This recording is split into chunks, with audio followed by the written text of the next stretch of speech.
Tiklo naman ang isang street-level individual sa ikinasang buy-bust operation ng PNP sa Cebu City.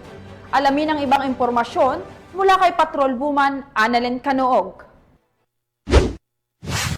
Timbog ang isang street-level individual matapos mahulihan na ininalang siya sa inilunsad na buy-bust operation sa Cebu City PNP sa Sitio Bato, Barangay Ermita, Cebu City. Kinilala ni Police Major Ronel A. Ruyo, Station Commander ng Police Station 5, Cebu City Police Office ang suspect na si Alice Junjun, 29 anyos, residente ng Abaliana Street, Barangay Pasil, Cebu City. Na-recover mula sa pag-iingat ng suspect ang 10 pakete ng hininalang shabu na tinatayang nasa 11 gramo at may standard drug price na 74,800 pesos at buy-bust money. Kasalukuyang nasa custody ng pulisya ang suspect habang inihahanda ang mga kasong may kinalaman sa paglabag sa Republic Act 9165 o ang Comprehensive Dangerous Drugs Act of 2002. Patuloy ang Cebu City PNP sa pinaigting nitong kampanya laban sa iligal na droga, kasabay ng suporta ng komunidad upang makamit ang isang ligtas at maayos na bagong Pilipinas. Mula dito sa Cebu City, ako ang iyong Police News Network Correspondent,